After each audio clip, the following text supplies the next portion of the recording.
Halo brother, iPhone 15 series udah rilis resmi 13 September lalu.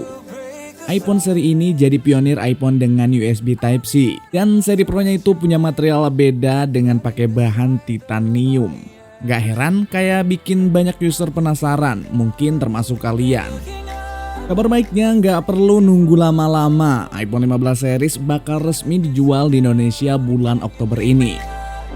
3 distributor authorized reseller utama yang ada di Indonesia kayak iBox, GDN, dan Digimap udah ngumumin secara resmi kalau kita udah bisa melakukan pre-order iPhone 15 series mulai tanggal 20 Oktober 2023 ini. Dan stok unitnya akan tersedia mulai tanggal 27 Oktober.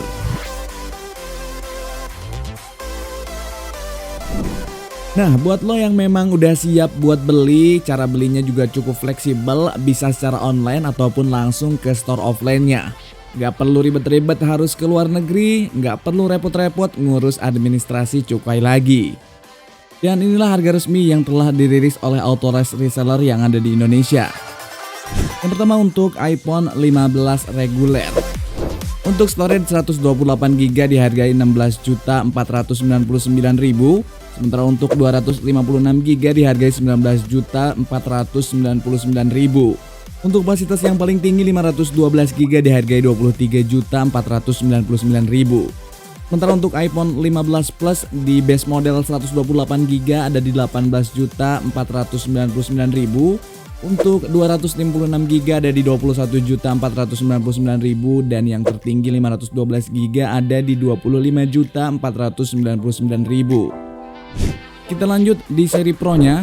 Di iPhone 15 Pro dengan base model 128GB ada di 20.999.000, 256GB ada di 23.999.000, 512GB ada di 27.999.000 dan yang 1TB ada di 31.999.000. Sementara di varian tertinggi, varian 15 Pro Max-nya untuk base model 256GB ada di 24.999.000, di 512 ada di 29.999.000 dan yang 1TB ada di 33.999.000. Dari harga tersebut, kalau kita jeli, overall harga yang ditawarkan sedikit lebih tinggi dibanding iPhone 14 series yang dirilis tahun 2022 silam. Buat ngelihat perbandingannya bisa dilihat di tabel ini. Untuk iPhone 15 series reguler ada selisih harga sekitar 500.000 dibanding dengan iPhone 14 yang reguler. Sementara untuk varian Pro-nya baik Pro biasa maupun yang Pro Max ada selisih 1 juta antara iPhone 15 Pro dan iPhone 14 Pro series. Tapi kalau kita mengutip info dari Liputan 6, mereka bilang hal yang wajar karena ada kenaikan di kurs dolar sebulan terakhir ini. Atau jangan-jangan karena diganti Type-C ya, jadi lebih mahal. Tapi harusnya lebih murah sih. Kalau kita beli kabel aja Type-C dan Lightning, harga Type-C itu lebih murah kabelnya, ya kan? Itu cuman intermezzo aja. Lalu buat kalian yang kepikiran beli iPhone 15 worth it atau enggak, ya balik lagi sebetulnya apakah lo butuh apa enggak dengan iPhone 15 series ini. Kalau memang kebutuhan lo hanya bisa dipenuhi dengan iPhone 15 series, pastinya bakal worth it buat dibeli, apalagi buat produktivitas. Yang bisa menghasilin cuan lagi tentu sangat worth it banget. Buat lo yang punya pertimbangan efisiensi, beli iPhone 14 series karena udah turun harga juga oke. Cuma kalau lo punya pilihan iPhone 14 Pro atau iPhone 15 reguler, gue sih lebih akan memilih iPhone 14 Pro. Seri Pro punya banyak kelebihan dan cuma beda satu seri, biasanya nggak beda jauh juga sama 15 Pro. Salah satu yang bikin oke untuk varian Pro itu bagian layar yang udah 120Hz yang tentunya bisa manjain mata dan bikin candu karena smooth banget.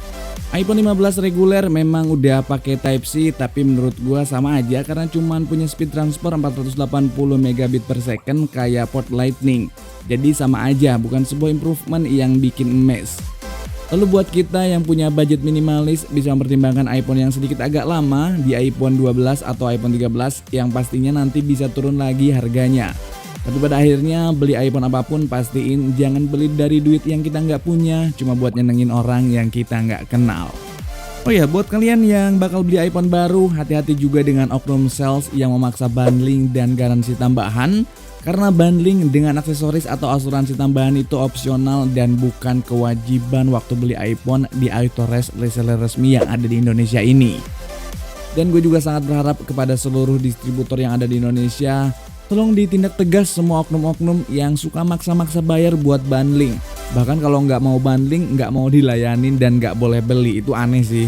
Jangan rusak kepercayaan kami dengan oknum dan tingkatin lagi pelayanan after salesnya aja. Salam buat iBox, Era Jaya Group, Digimap, dan GDN. See you next video, bye-bye.